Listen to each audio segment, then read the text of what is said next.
जब भगवान श्री कृष्ण अपनी अद्भुत लीलाओं को प्रकट किए श्री वृंदावन धाम में, जो कि नित्य लीलाएं उनकी, वो ऐसा नहीं है कि उसी पर्टिकुलर टाइम पे हुई थी, वो हमेशा से हो रही हैं और चल रही हैं, आज भी चल रही हैं। परंतु वो दिव्य धाम के अंदर हमारी आंखें केवल क्यों जड़ आंखें हैं, इसलिए जड़ पदार्थ देख पाती हैं। चैतन्य चरितामृत में आगे वर्णन आता है कि जड़ आंखों से हम जड़ पदार्थ देख पा रहे हैं, हमारे को बिल्डिंगें नज़र आ रही हैं, टूटी फूटी सड़कें नज़र आ रही हैं, लाइटें नज़र आ रही हैं, पान बीड़ी बेचते हुए लोग नज़र आ रहे हैं। पर जब हमारी आध्यात्मिक उन्नति होगी और हमारी दृष्टि आध्यात्मिक हो जाएगी, तो वहाँ पर हमारे को छोटे छोटे पहाड़ियाँ नज़र आएंगी, उसमें झरने नज़र आएंगे, और वहाँ पर जगह जगह पर श्रीमती राधा संग कृष्ण भ्रमण करते हुए नजर आएंगे इन्हीं आंखों से। जब ये शुद्ध हो जाएंगी तब क्या स्थिति आएगी कि तब वहाँ पे स्थावर और जंगम वस्तुएं दिखना बंद हो जाएंगी। स्थावर जंगम ना देखें, देखे तार मूर्ति, जहाँ देखे तहाँ होए इष्ट देव स्फूर्ति। तो ऐसे चिन्मय वृंदावन धाम में जब प्रकट रूप से श्री कृष्ण लीलाएं कर रहे थे आज से 5000 साल पहले, तो हमेशा कृष्ण ये जानने की इच्छा रखा करते थे कि जब मैं रासलीला से छोड़ के गया तो श्रीमती राधा रानी को कैसा अनुभव हुआ, कैसी फीलिंग आई होगी उनको। जब मैं वापस आया तब कैसी फीलिंग आई होगी। जब मैं मथुरा गया तब वो कैसा सोचती होंगी। जब मैं लेट हो जाता तब उनको कैसा लगता होगा। जब मैं उनको मिलता था तब उनको कैसा लगता होगा। उनके हृदय में बड़ी तीव्र इच्छा थी इस बात को समझने की, एक एक पहलू को समझने की इच्छा थी कृष्ण की, जबकि वो भगवान हैं, स्वराट हैं, अभिज्ञेषु स्वरा, और वो अभिज्ञ हैं, ही नोज एवरीथिंग। बट फिर भी उन्हीं की अद्भुत लीला के अनुरूप वो अपनी ही अंतरंगा शक्ति के भावों को समझ नहीं पा रहे थे। तो ये समझने के लिए एक दिन,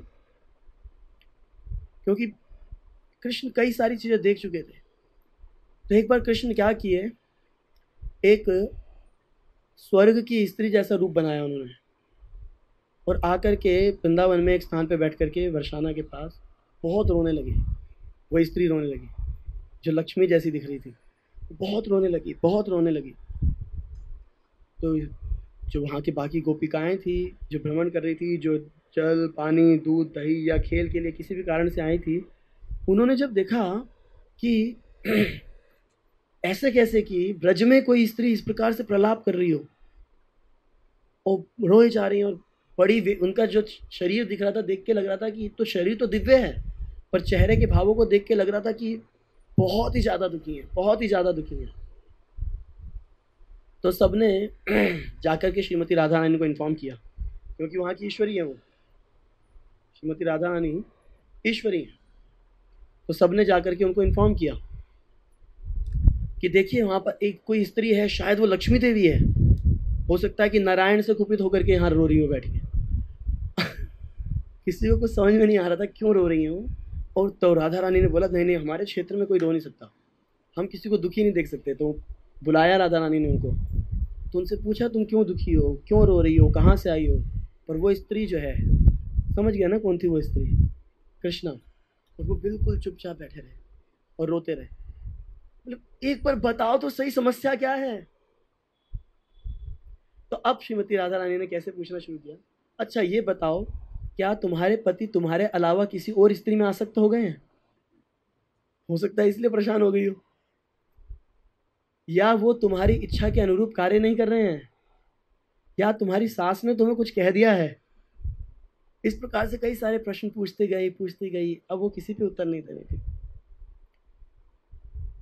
तो बाद में बोलने लगी, धीरे धीरे जब इतने प्रश्न पूछते गए तो ये जो स्त्री थी जो रो रही थी, अब ये कुछ ऐसे शब्द बोलने लगी जिससे कि राधा रानी का हृदय इनके प्रति और आकर्षित होने लगे। और जब राधा रानी को विश्वास हो गया कि ये सही स्त्री है, तो बोले कि देखो मैं तो इतनी दुखी हूँ, अब मैं अपने बारे में तो क्या बताऊँ, मैं तो तुम्हारे बारे में इतना सुन के आई हूँ कि तुम इस प्रकार से उस कपटी नंदन से प्रेम करती हो जो तुम्हें बार बार छोड़ के चला जाता है। ये सोच के ही मेरे को दुख हो जाता है कि कोई स्त्री कैसे ऐसे व्यक्ति में आसक्त रह सकती है।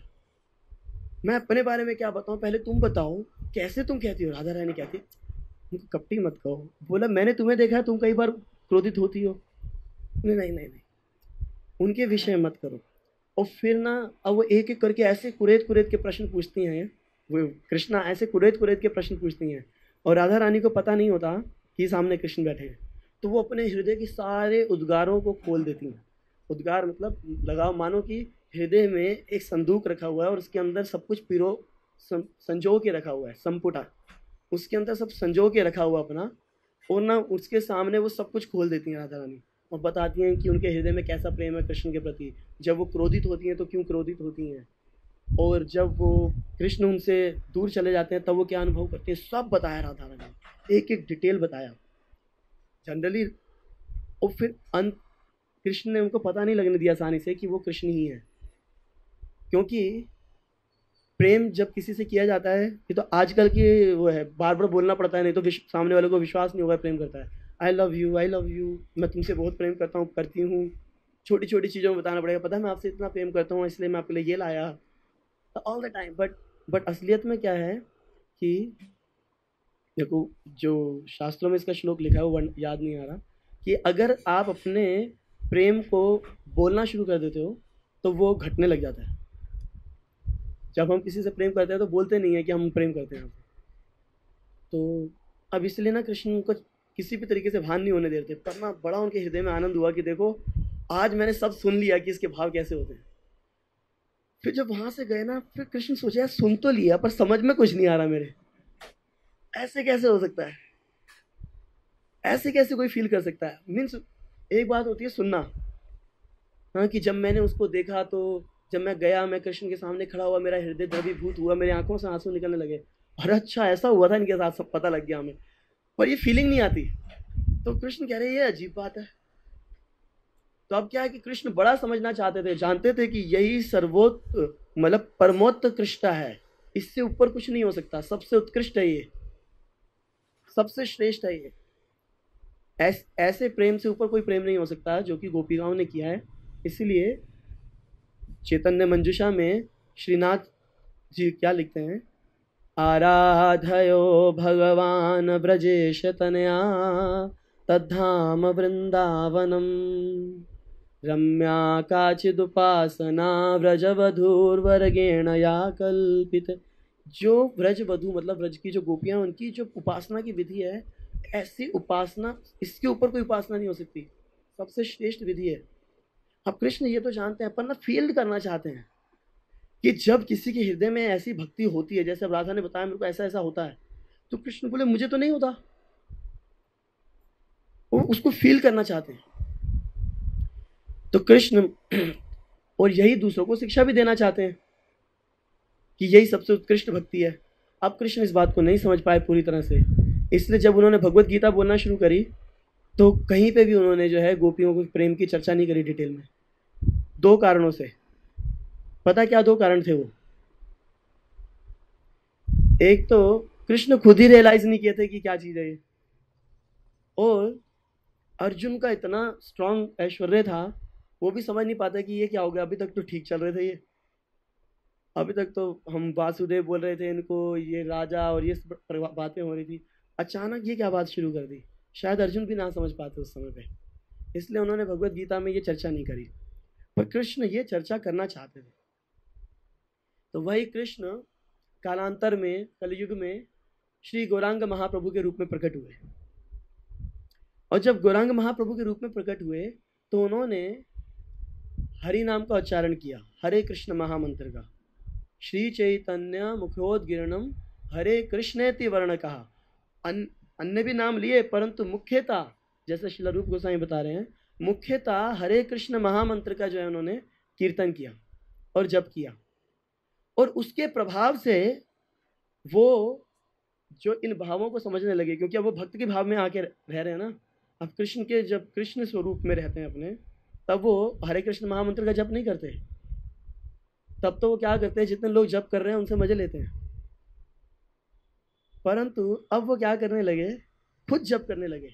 अब जब वो खुद से जप करने लगे इस हरे कृष्ण महामंत्र का, तब उनको समझ में आने लगा, तो इस प्रकार से जब उद्धव वहां गए थे और वो भ्रमर को देख करके ऐसा प्रेमोन्माद हुआ था श्रीमती राधा रानी को, अब वो उनको फील करने लगे। अब महाप्रभु को भी वो सब जो है उन्माद होते थे। हम देखेंगे कि अपनी अंत्य लीला में जब महाप्रभु जगन्नाथपुरी में, तो उनके साथ इसी प्रकार की चीज़ें हो रही हैं। भागते हुए जा रहे हैं और उनको मालूम नहीं वो कहाँ निकल गए, और अचानक कहाँ मिले कि सुरभीर मध्य, सुरभियों के मध्य में बहुत सारी गायें बैठी हुई थी सिंह द्वार के पास, उधर नीचे गिरे हुए थे कमठ बने हुए। कमठ इव कृष्णौर विराहात, कृष्ण के विरह में कमठ जैसे एकदम कछुआ जैसा हो जाता है, बिल्कुल मुड़ मुड़ा के छोटे से बने हुए थे। और स्वरूप राय उनको जाके, स्वरूप दामोदर रामानंद राय उनको ढूंढ उठा के लाए। ऐसा प्रेम उन्माद, उनको कुछ पता ही नहीं चलता था वो कब कहाँ चले गए। ये स्वरूप दामोदर रामानंद राय गोविंद भागते भागते हमेशा इनको उठाने जाया करते थे, कहाँ चले जाएंगे पता नहीं चलेगा। यही विचार करते हुए कि कृष्ण का सौंदर्य का विचार करते हुए, जैसा श्रीमती राधा रानी करती थी, समुद्र के पास से निकल रहे थे महाप्रभु। उन्होंने सोचा अरे जमुना, अरे जमुना के पास आ गया मैं। उस इतने बड़े समुद्र को उन्होंने जमुना समझ लिया और उसमें कूद गए। किसी के भी ढूंढने पे नहीं मिले। स्वरूप दामोदर ढूंढते ढूंढते जब गए तो उन्होंने देखा कि एक मछुआरा चिल्ला रहा हरी हरी हरी हरी हरी हरी। तो स्वरूप दामोदर ने कहा कि मेरे को कुछ आभास हो रहा है कि आसपास ही यहीं पर कुछ गड़बड़ हुई है।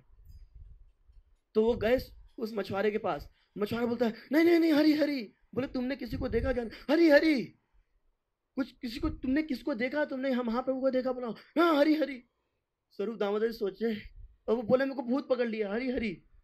तो स्वरूप दामोदर बोले इसका भूत पहले मेरे को उतारना पड़ेगा। रख के थप्पड़ लगाया उसके मुंह पे। जैसे लगाया हाँ, वो होश में आ गया फिर से। तो बोले तुमने क्या देखा? बोले भूत भूत। बोले मैं मछली पकड़ रहा था, इतना बड़ा भूत आ गया मेरे उसमें। महाप्रभु आ गए उनके जाल में और महाप्रभु को छूते ही वो हरी हरी चिल्लाना शुरू कर दिए थे। इस प्रकार से बड़ी अद्भुत स्थिति होने लगी महाप्रभु की। और अब वो ना फील करने लगे किसके प्रभाव से, किसके प्रभाव से इस भावों को फील कर रहे थे महाप्रभु? हाँ, हरे कृष्ण का उच्चारण करके इनको फील कर रहे थे। अब ये महाप्रभु जब इनको उच्चारण अनुभव कर रहे थे, अब इनको रियलाइज कर चुके हैं महाप्रभु। पहले तो उन्होंने जब बोली हर बात फुल रियलाइजेशन के साथ नहीं थी, उनको भी सेल्फ रियलाइजेशन नहीं हुई थी जब गीता बोली भगवान ने।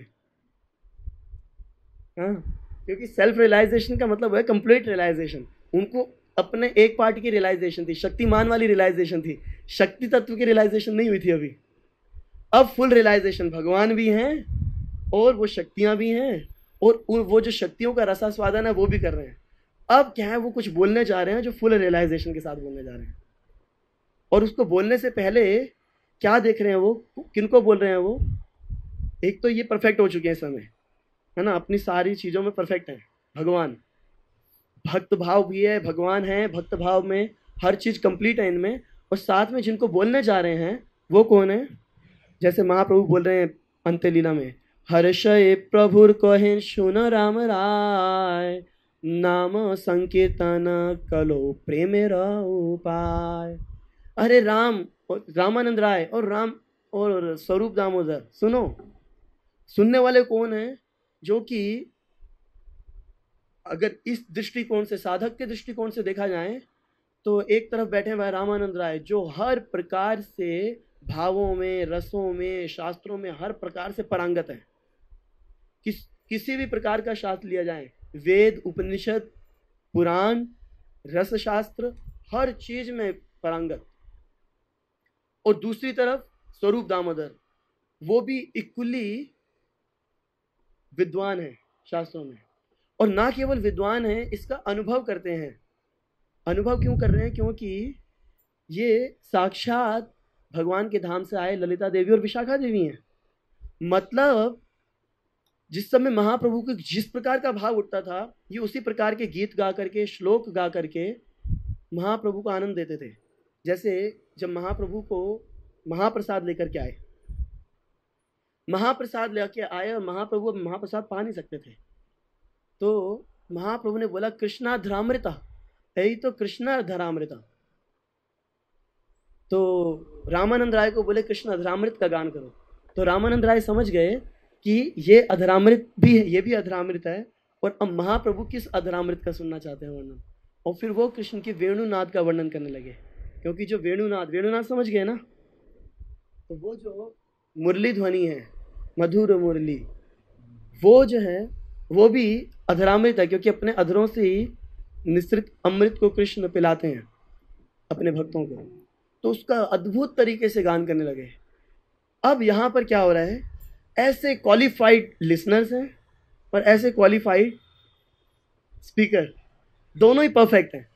तो अब जो यहाँ पे ज्ञान निकलेगा, हो सकता है कि वो 700 श्लोक ना हो, 18,000 श्लोक ना हो, वो जितना होगा ना वो अपने आप में कंप्लीट और essence of all the scriptures होगा। तो इसीलिए अब वो क्या कह रहे हैं, अपने शिक्षाष्टकम को बोलने से पहले उसके महत्व को बोलते हुए महाप्रभु क्या कह रहे हैं कि यही रूप लैले नाम प्रेम उपजाए, तार लक्षण श्लोक सुन राम स्वरूप राम राय। हे स्वरूप दामोदर राम राय, किस प्रकार से नाम लेने पर कृष्ण के प्रति आकर्षण जागृत होता है, आज तुम मुझसे उसके लक्षण और उसके ऊपर श्लोक जो बने हुए हैं वो सुनो। तो सोचिए अब क्या आने वाला है। महाप्रभु ने रूप गोस्वामी को इंस्ट्रक्शन दी शास्त्र लिखने की, सनातन गोस्वामी को दी, गोपाल भट्ट गोस्वामी ने भी कुछ कुछ लिखा, रघुनाथ दास गोस्वामी ने भी लिखा। महाप्रभु ने स्वयं से कुछ नहीं लिखा। महाप्रभु ने तो गिनती के 8 श्लोकों का उच्चारण किया, स्वरचित श्लोकों का, पर उनको क्या माना गया है, शिक्षा, essence of all the scriptures, best of the prayers, उनसे बेस्ट कोई प्रेयर नहीं हो सकती। और वो भी महाप्रभु ने ऐसा नहीं था कि बैठ के लिखा था, कि बैठ करके कॉपी पेन में लिख रहे हैं। महाप्रभु चलते चलते बोल दिए, कभी जैसे स्वरूप दामोदर राम राय को बोले, तो ऐसे कई कई जगह पे ये श्लोकों का उच्चारण किया, और रूप गोस्वामी ने क्या किया, इनको फटाफट नोट डाउन कर लिया। जहां पे वो सुनते महाप्रभु ने बोला फटाफट लिख लिया उन्होंने। और बाद में इन्होंने ये सारे श्लोक अपने एक ग्रंथ है, उस ग्रंथ का नाम है पद्यावली, अपने पद्यावली ग्रंथ के अंदर इनको श्लोकों को लिख दिया अलग अलग स्थानों पे। और कृष्णदास कविराज गोस्वामी ने ये सारे श्लोकों को एक साथ इकट्ठा करके चैतन्य चरितामृत में हमारे को दिया।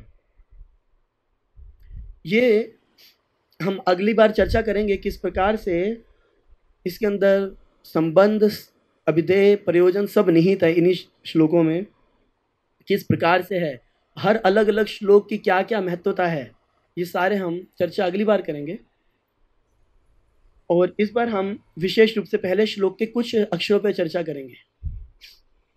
उससे पहले एक चीज और बताना चाहेंगे। एक बार क्या हुआ कि राधा पारसारथी मंदिर में एक भक्त ने प्रश्न पूछा श्रील गोपाल कृष्ण गोस्वामी महाराज से कि महाराज, ऐसी कौन सी प्रार्थना है जो हम करें तो कृष्ण सबसे ज़्यादा प्रसन्न होंगे, सबसे शक्तिशाली प्रार्थना इस संसार में कौन सी है? तो महाराज बोले, महाप्रभु का शिक्षाष्टकम जो है वो संसार की सबसे महत्वपूर्ण प्रार्थना है, इसलिए भक्तों को प्रतिदिन करनी चाहिए। इसलिए कृष्णदास कविराज गोस्वामी बोलते हैं, प्रभुर शिक्षाष्टक श्लोक जय पढ़े सुने, कृष्ण प्रेम भक्ति तार बड़े दिने दिने। जो भी व्यक्ति प्रतिदिन महाप्रभु के ये जो शिक्षाष्टक श्लोक हैं इनको पढ़ता है और सुनता है, किस प्रकार से एक एक श्लोक के अर्थ का चिंतन करते हुए, कहीं मैकेनिकली नहीं, अर्थ का चिंतन करते हुए कि इसमें क्या बोला जा रहा है, वैसी भावनाओं को जागृत करने की इच्छा रखते हुए, तो क्या होगा, दिन प्रतिदिन उसके हृदय में कृष्ण के प्रति प्रेम जागृत हो जाएगा। कृष्ण प्रेम भक्ति तार बड़े दिने दिन, उसके हृदय में प्रतिदिन कृष्ण प्रेम भक्ति बढ़ती चली जाएगी, बढ़ती चली जाएगी। तो अब हम आज शिक्षाष्टकम के पहले श्लोक पे थोड़ी सी चर्चा करेंगे, क्योंकि पूरी नहीं कर सकते हैं, उसके आखिरी लाइन पे ही आज हम चर्चा करेंगे, और बाकी की जो पहली 3 लाइनें हैं उस पर चर्चा अगली बार करेंगे। सब लोग बोलेंगे मेरे साथ, चेतो दर्पण मार्जनम भव महादावाग्नि निर्वापणम, श्रेयः कैरव चंद्रिका वितरणम विद्यावधुजीवनम्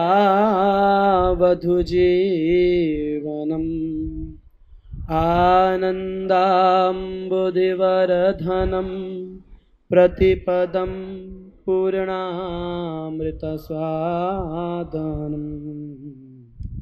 सर्वात्मसम्पन्नं परं विजयते श्रीकृष्ण संकीर्तनम्।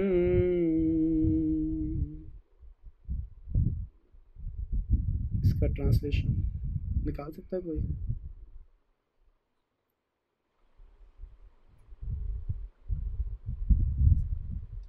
चेतो दर्पण मार्जनम, अगर किसी के पास है तो हम एग्जैक्ट ट्रांसलेशन पढ़ लेंगे, नहीं तो मधुमंगल संहिता से ट्रांसलेशन निकालेंगे।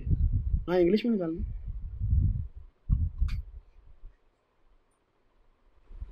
मिल गया? पढ़ दो जो लाउडली।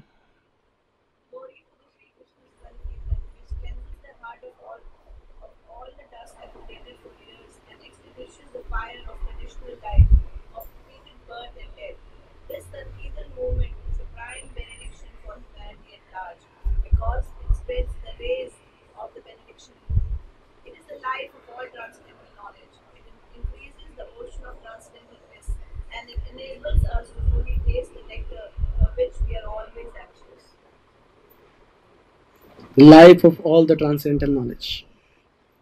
तो अब इसमें आखिरी में क्या बोला जा रहा है कि परम विजयते श्री कृष्ण संकीर्तन। बोलिए, परम विजयते श्री कृष्ण संकीर्तन।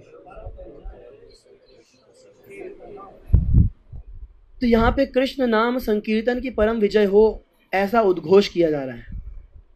तो क्या ये ऑलरेडी विक्टोरियस नहीं है? May the holy name of Krishna be the supreme. May the holy name of Krishna be the supremely victorious. क्या ये ऑलरेडी सुप्रीमली विक्टोरियस नहीं है? यस, नो, नो, यस, पहले से ही विजय। तो यहाँ पे महाप्रभु ऐसा क्यों बोल रहे हैं?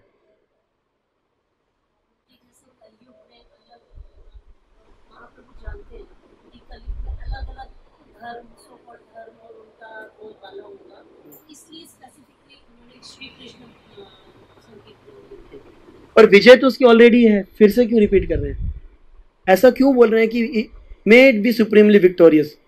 ये तो पहले से ही हमेशा ही परम विजयी है। ये बात सही है कि महाप्रभु ने स्पेसिफाई इसीलिए किया है कृष्ण संकीर्तनम, नहीं तो लोग काली कीर्तन और दुर्गा कीर्तन ना समझ लें इसको। That is clear, but why saying may it be supremely victorious? तो चलिए महाप्रभु की लीलाओं से हम इसको समझने का प्रयास करते हैं कि ऑलरेडी सुप्रीमली विक्टोरियस है। क्यों कह रहे हैं महाप्रभु कि ये परम विजय हो इसकी? तो महाप्रभु ये बोलना चाह रहे हैं कि बाकी जगह पे तो इसकी परम विजय हो चुकी है, इसमें तो कोई दो राय नहीं है, पर जहां नहीं हुई है वहां पे करने की जरूरत है, और वो है हमारा हृदय। ये सारे स्थान पे तो राजा बन के विराज रहा है, पर हमारा हृदय गगन राजे, हमारे हृदय के गगन का राजा नहीं बना भी है। तो हमारे हृदय गगन में इसकी परम विजय हो, हमारे हृदय में इसकी परम विजय हो, ऐसी हम वांछा करके इन श्लोकों का उच्चारण करते हैं। तो देखिए महाप्रभु किस प्रकार से इस बात को प्रस्तुत करते हैं अपनी लीलाओं में।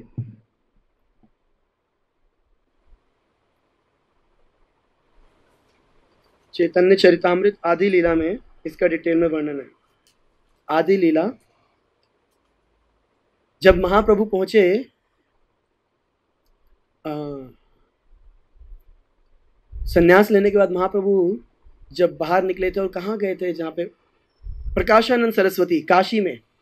जब महाप्रभु वाराणसी पहुंचे तो प्रकाशानंद सरस्वती वहां पे अपने 10,000 शिष्यों के साथ थे, 10,000 शिष्यों के साथ। और उन्होंने क्या देखा कि श्री गौरहरि क्या करते हैं, नाचते गाते सड़कों पे घूमते हैं, जोर जोर से उच्चारण करते हैं, हरे कृष्णा कृष्णा कृष्णा हरे हरे, हरे राम राम राम हरे हरे। तो सब लोग बताते हैं उनको कि देखो देखो वो सन्यासी भारतीय संप्रदाय का है, कौन? महाप्रभु। और देखो ये पागलों की तरह नाचता है, भावुक होकर के, भावुक हैया करे नर्तन गायन। तो एक दिन उन्होंने क्या किया, व्यवस्था की गई कि वो श्री गौरहरि जाकर के प्रकाशानंद सरस्वती से मिले। और महाप्रभु जाकर के उस स्थान पर बैठ गए जहाँ पे जूते रखने का स्थान था। जो सेवा सब लोग करना नहीं चाहते, परंतु महाप्रभु जूतों के बीच में जाकर के बैठ गए। उनके शरीर से दिव्य तेज निकल रहा था। और प्रकाशानंद सरस्वती उस तेज से आकर्षित होकर के आए उनके पास, बोले नमो नारायण। तो जैसे ही उन्होंने नमो नारायण बोला, उनका उद्धार हो गया। पता है क्यों? वो तो सबको ही नमो नारायण बोलते थे, हर किसी को नमो नारायण बोलते थे, पर उनकी स्थिति क्या हुई, जैसे मानो कि यहाँ पे घड़ी लगी हुई है, ये घड़ी लगी हुई है, ये 9 बजे खराब हो जाए और दिन में 2 बार फिर भी ठीक टाइम बताएगी, यस नो नो यस। और अगर कोई उसी टाइम पे इसको देखेगा तो उसकी तो लग गई लॉटरी, उसको सही टाइम पता लग गया, सही टाइम पे आके देखा उसने, सही बात है। तो वैसे क्या हुआ कि नमो नारायण बोलते बोलते इन्होंने एक दिन क्या हुआ, नारायण के सामने आकर के महाप्रभु को बोला नमो नारायण। तो वैसे तो इनकी घड़ी खराब थी, पर इन्होंने क्या किया, सही टाइम पे आके देख लिया, तो इसीलिए इनका बोलते ही नमो नारायण बोलते ही उद्धार हो गया। और जब बोला तो अब उसके बाद ये बोले कि तुम सन्यासी होइया कोरे न कोरे वेद अध्ययन, भावुक होइया कोरे नर्तन गायन। तुम सन्यासी होकर के वेद अध्ययन नहीं करते, ना करे वेद पाठन, और यहाँ पे भावुकों की तरह नाच रहे हो, गा रहे हो। ये तो सन्यासियों को नहीं करना चाहिए, ऐसा क्यों कर रहे हो तुम? महाप्रभु बोले कि एक्चुअली मैं तो पढ़ना चाहता था, मैं तो वेद पाठन करना चाहता था। अब देखो महाप्रभु कितनी बुद्धिमानी से बोलेंगे। महाप्रभु एक बार भी नहीं बोलेंगे तुम गधे हो, पर महाप्रभु के सारे शब्दों से ये घोषणा हो रही होगी, हे प्रकाशानंद सरस्वती, अपने 10,000 शिष्यों के साथ तुम सब के सब 1 नंबर के पहले दर्जे के मूर्ख हो, गधे हो। पर बोल मुंह से नहीं बोलेंगे। तो क्या बोलते हैं महाप्रभु कि मैं तो अपने गुरुदेव के पास गया, मैंने बोला कि मैं वेद पढ़ना चाहता हूँ। तो मेरे गुरुदेव बोले नहीं नहीं, तुम्हें वेद पढ़ने की जरूरत नहीं है। गुरुदेव ने कहा कि तुम तो मूर्ख हो, मूर्ख तुम्हें तुम्हारा नहीं वेदांत अधिकार, कृष्ण मंत्र जपा सदा ऐ मंत्र सार। समझ गए? तुम 1 नंबर के मूर्ख हो, वेदों को पढ़ने की जरूरत नहीं है तुम्हारे को, तुम्हारा कोई अधिकार नहीं है, तुम कृष्ण मंत्र का जाप करो, सारी चीजों का सार वही है। तो बेसिकली महाप्रभु उनको क्या कह रहे हैं, समझ में आया महाप्रभु क्या कहना चाह रहे हैं? ये बड़ा, इसको कहते हैं diplomatic way of saying something. हाँ, मखमल के बेड पे बैठ के जूता ओके, मखमल में लपेट के जूता मांग। सो महाप्रभु क्या कहना चाह रहे हैं, अरे मूर्खों, जब सब कुछ हरे कृष्ण महामंत्र से हो सकता है, क्यों वेदों की गुत्थियों में फंसे हो तुम? और पढ़ना है तो गीता भागवत पढ़ो, जिसमें नाम की महिमा डायरेक्टली समझ में आए। तो अब आगे बोलते हैं महाप्रभु, मैंने तो, अरे फिर जब ये मंत्र मैंने जब करना शुरू किया, उन्होंने जब बोल दिया, उन्होंने फिर मेरे को बोला, मेरे गुरुदेव ने, उन्होंने मेरे को एक श्लोक बोला कि देख लो कलयुग क्या और कोई काम चीज करेगी नहीं। कहने का मतलब है कि तुम जो कर रहे हो वो चीजें काम आने वाली नहीं है। मेरे को गुरुदेव ने बताया, शास्त्रों से बताया श्लोक। क्या बताया? क्या श्लोक बताया महाप्रभु को? हरेर नाम हरेर नाम एव केवलम, कलो नास्तेव नास्तेव नास्तेव गतिरन्यथा। अरे कलयुग में पहली बार बोला हरि नाम हरि नाम हरि नाम, 3 बार बोला हरि नाम के माध्यम से ही उद्धार होगा। पहला नास्तेव ज्ञान से नहीं होगा, दूसरा नास्तेव योग विधियों से नहीं होगा, तीसरा कर्म कांड से नहीं होगा, होगा तो केवल हरि नाम से उद्धार होगा। समझे? प्रकाशानंद सरस्वती। ये साइलेंट था ये स्टेटमेंट साइलेंट थी। तो अब जब ये श्लोक बोले तो फिर बोले, अब मैं उसके बाद जो है इस हरे नाम का उच्चारण करने लग गया। अब महाप्रभु कह रहे हैं, ए आज्ञा पाइया नाम लई अनुक्षण, नाम लईते लईते मोर भ्रांत होइल मन। मैंने अपने गुरुदेव की आज्ञा का पालन किया और ये नाम लेना शुरू कर दिया। पानी दो। और नाम लईते लईते मोर भ्रांत होइल मन, मेरा मन भ्रांत हो गया। भ्रांत समझते हैं ना? भाई समझ नहीं आए क्या करें क्या ना करें, कैसी मुश्किल आए, ऐसी स्थिति हो जाए, भ्रांत तो समझ नहीं आ रहा अब क्या करना चाहिए, पूरी तरह से कंफ्यूज। एक ही चीज समझ में आ रही है उस समय, ना चाहते हुए भी हृदय से जो भ्रांत मन है जिह्वा पे एक ही चीज को ला रहा है, हरे कृष्णा कृष्णा कृष्णा हरे हरे, हरे राम राम राम हरे हरे। महाप्रभु कह रहे हैं धैर्य धरिते नारी हईला उन्मत, हासी कांदी नाची गाई जैसे मध्यमत। मैं धैर्य नहीं धारण कर पा रहा हूं तब से, मुझे पता ही नहीं चलता, मैं अपने ऊपर नियंत्रण नहीं कर पाता, मैं पागल सा हो जाता हूँ, मध्यमत इंटॉक्सिफाइड हो जाता हूँ। और ऐसे में मैं क्या करता हूँ, कभी हंसता हूँ, कभी नाचता हूँ, कभी गाता हूँ, कभी रोने लग जाता हूँ मैं। अब मेरा अपने ऊपर नियंत्रण खत्म हो गया।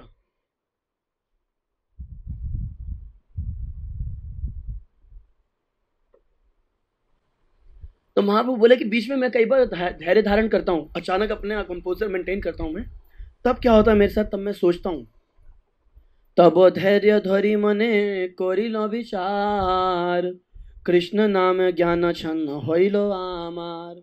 अब जब मैं थोड़ा सा धैर्य, जब मैं कंट्रोल में आता हूँ थोड़ा बहुत, तब मैं विचार करता हूँ, तब मेरे को समझ में आता है कि ये कृष्ण नाम ने मेरा सारा ज्ञान हर लिया, अब मेरे पास कुछ नहीं रहा, now I am fully controlled by the holy name. This is called विजय।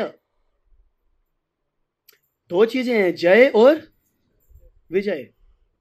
देखने में तो लोग इसको इंटरचेंजेबल यूज करते हैं, पर इनके दो थोड़े हल्के से हटके अर्थ हैं। जय का मतलब क्या है, जैसे कि मानो कि मेरी पड़ोसी से झगड़ा हो गया, मेरा झगड़ा हो गया और मैंने पड़ोसी को खूब धुलाई करी, पिटाई करी और उसको हरा दिया, और फिर एकदम खुश हो गया, महाराज ठीक कर दिया एक दो दिन में, अब नहीं दिखाएगा अपनी टपोरी गिरी मुझे, वापस मैं अपने घर पे आ गया। दिस इज कॉल्ड जय, मैं जीत के आ गया। विजय पता है क्या है, उसके ऐसी पिटाई करी, पिटाई कर करके उसके घर से उसको निकाला और उसके घर के अंदर जाके कंट्रोल कर लिया, अपना घर तो था ही मेरे पास और उसके घर के ऊपर भी मैंने अपना राज्य जमा लिया। यह है पूर्ण जय, इसको कहते हैं विजय। जैसे कोई कई बार दो स्टेट्स में फाइट होती है, कंट्रीज में फाइट होती है, तो फाइट होने के बाद एक हार जाता है, उससे कुछ लूटपाट करके वापस आ जाते हैं। पर कई बार क्या होता है, जैसे भारत में भी इन्वेडर्स आए थे, जैसे ब्रिटिश गवर्नमेंट जो लोग आई थी ब्रिटिश राज में, उन्होंने क्या किया कि पूरी कंट्री पे कंट्रोल ही कर लिया। ऐसा नहीं कि केवल हरा दिया, हराने के बाद अपना कंट्रोल भी कर लिया। दिस इज कॉल्ड विजय। वही हो रहा है यहाँ पर कि ये जब हरि नाम खाली जय नहीं प्राप्त करेगा, हमारे हृदय में जाकर के ऐसी विजय प्राप्त करेगा, अपना सिंहासन लगा करके बैठ जाएगा और सारा नियंत्रण अपने हाथ में ले लेगा, जो यहाँ पे महाप्रभु के साथ हुआ। ज्ञान छन्न होइलो होइलो भ्रांत। अब मैं अपनी बुद्धि से कुछ नहीं कर पा रहा, जो भी हो रहा है कृष्ण नाम मोरे नचाए गवाए, ये कृष्ण नाम ही मुझे नचा रहा गवा रहा है, मैं कुछ भी नहीं कर रहा। इसको कहते हैं फुल कंट्रोल, विजय। परम विजयते श्री कृष्ण संकीर्तनम। जब इस प्रकार से हृदय में आके पूरा तरह से नियंत्रण लगा लेगा हरि नाम, तब होगी विजय। अब देखो क्या हो गया महाप्रभु के साथ, पागल होइला में धैर्य नहीं माने माने, एत चिंती निवेदिलू गुरु चरणे। और फिर तो मेरे को जाकर के अपने गुरु को बताना पड़ा कि देखो I am out of control, ना I am controlled by the holy name, ये सही हो रहा है क्या। गुरुदेव फिर मेरे हंसने लग गए, बोले अरे मूर्ख, यही तो जीवन का लक्ष्य है कि हृदय में हमारे आकर के हरि नाम अपना आसन विराजे हैं और वो अपना राज्य ऐसा जमा दे कि हमारा कंट्रोल खत्म हो जाए। दिस इज विजय, इसीलिए विजय शब्द का इस्तेमाल हुआ है, परम विजयते श्री कृष्ण संकीर्तन। इसलिए श्री रूप गोस्वामी, और ये किसके साथ होता है, हरि नाम सबके हृदयों में जाकर के ऐसा नियंत्रण नहीं करता है। जो शुद्ध भाव से निरापराध होकर के नाम लेने का प्रयास करता है, उसी के हृदय पे इस प्रकार से विजय करता है। क्योंकि हरि नाम क्या ना गंदी गंदी जगहों पे नहीं बैठता। भाई देखा है तो गंदा सा स्टेट है कोई व्यक्ति, भाई किसी को अगर अटैक भी करना है, कोई पावरफुल व्यक्ति है, लोग ज़्यादा से ज़्यादा टाइम पे उस समय लोग भारत पे अटैक कर रहे थे, मुगल टाइम पे, फिर ब्रिटिश टाइम पे। क्यों? क्योंकि भारत सबसे कल्चर्ड जगह थी, बड़ी सुंदर जगह थी, धन भी अपार था, इसलिए तो अटैक कर रहे थे। ऐसे थोड़ा ना कोई चिलपिल जगह पे कोई अटैक कर देगा जाके। तो हरिनाम भी देखता है गंदी सी जगह यहाँ जाके क्या करेंगे, तो ये साफ सुथरा स्थान हो, सुंदर स्थान हो, वहाँ जाएंगे हम। श्रील रूप गोस्वामी के साथ ऐसा किया हरि नाम ने।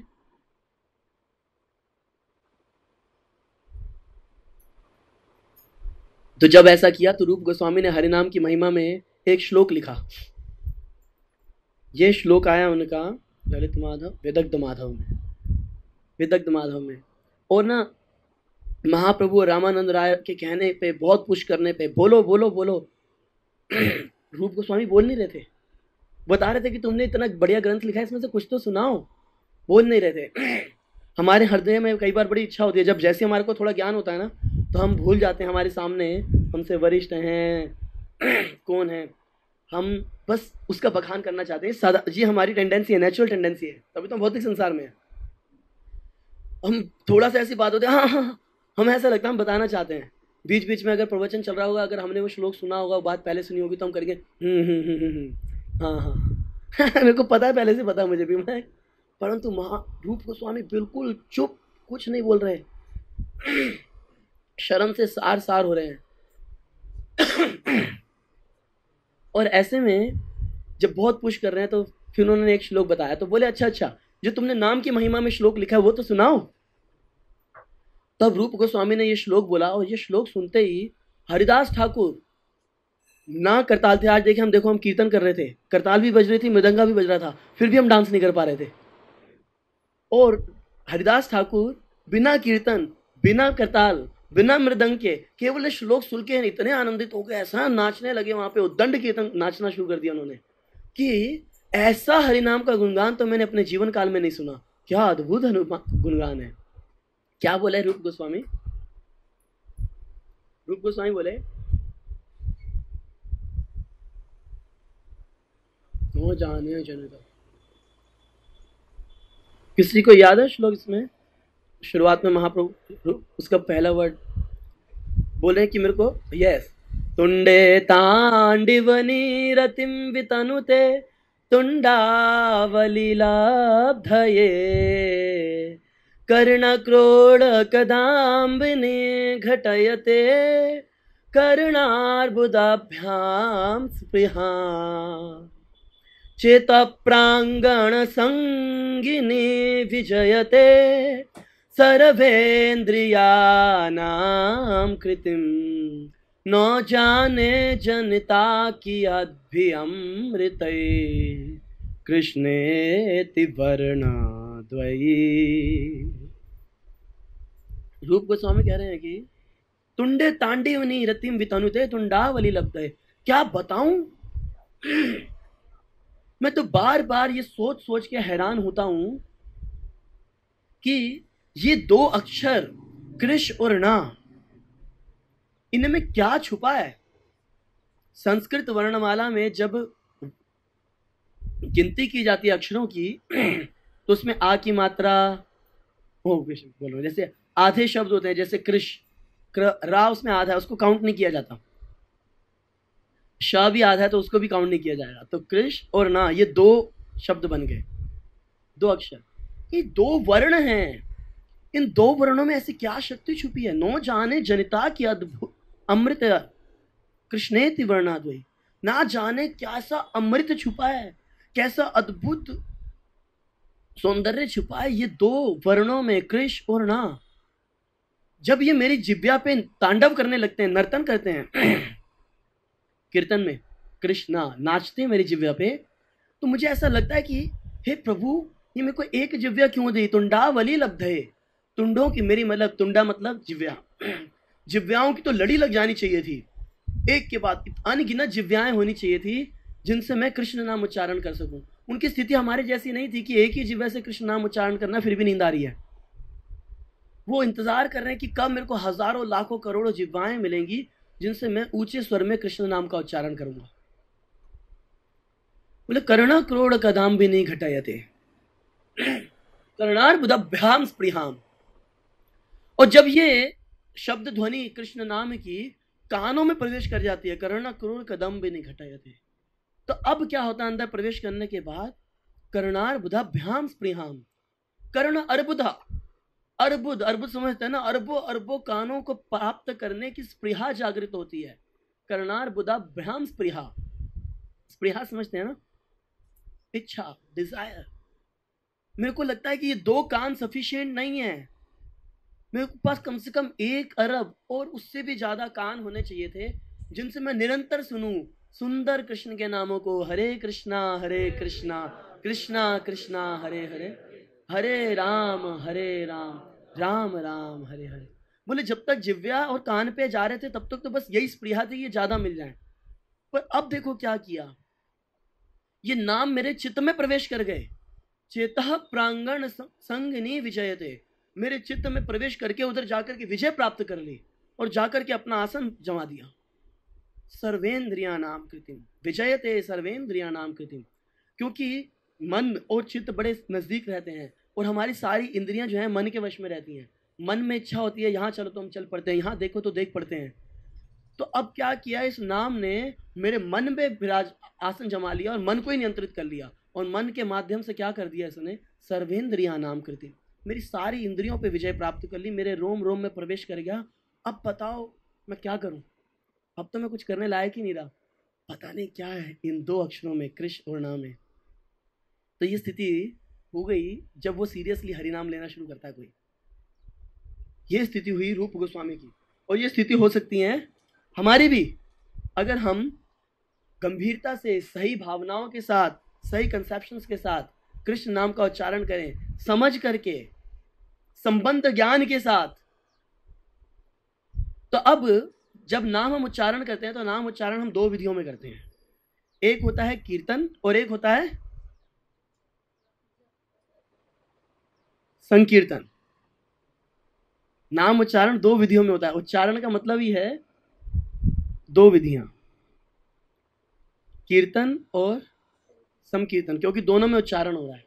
क्योंकि जप में ऐसा हो सकता है कि उच्चारण ना हो, कीर्तन में तो उच्चारण होगा ही होगा। हम इसको एक्सप्लेन करेंगे ये कैसे होगा। तो पहले हम समझेंगे संकीर्तन क्या है। संकीर्तन की क्या डेफिनेशन है बताएंगे हम। एक सारे बोलोगे तो समझ कैसे आएगा, सब मिलकर करें वो संकीर्तन। यस, आप क्या बता रहे थे? सेम। आप भी कुछ बता रहे थे? Yes Prabhu. That is okay. It's the backbone of all the spiritual practices. But what is Sankirtan? Group में, ठीक है, सब मिलके करें। यस प्रभु जी, आप भी कुछ बता रहे हैं?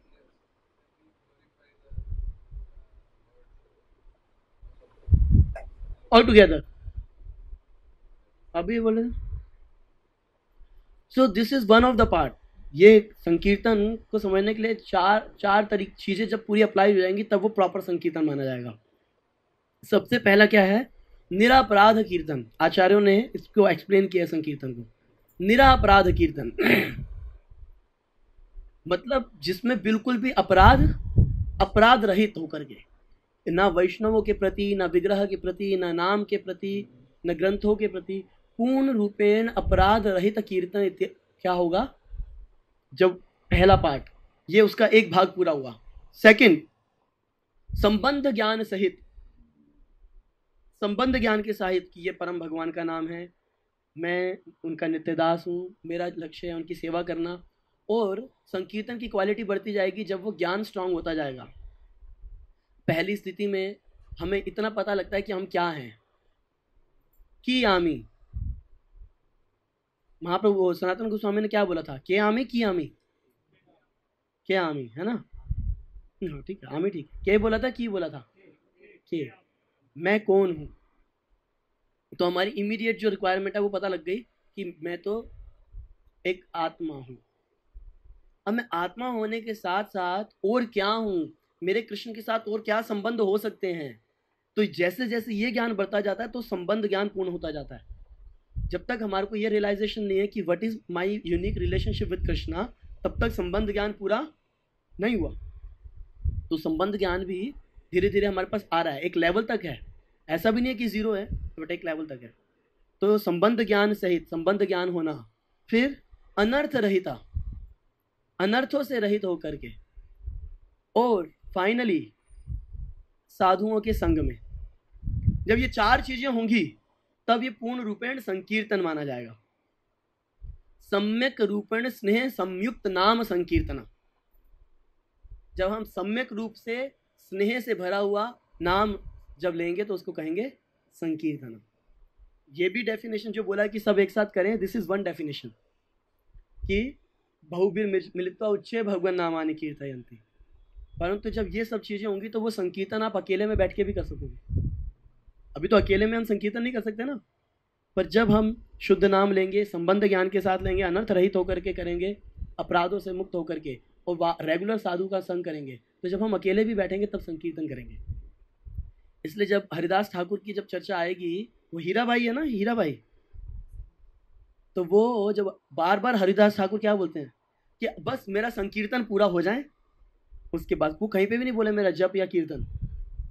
एवरी टाइम वो बस सेइंग कि मेरा संकीर्तन पूरा हो जाए, क्योंकि उनके संकीर्तन में सारी चीज़ें हैं। उनके जप में अपराध नहीं है, उनका जप पूर्ण ज्ञान से युक्त है, संबंध ज्ञान से, उनका जप अनर्थ रहित है, और साधुओं का पूर्ण संग करते हैं, प्रतिदिन जाकर के भागवत कथा का श्रवण करते थे। तो इस प्रकार से वो सम्यक कीर्तन कर रहे थे, हर अंडरस्टैंडिंग के साथ, प्रॉपर अंडरस्टैंडिंग के साथ।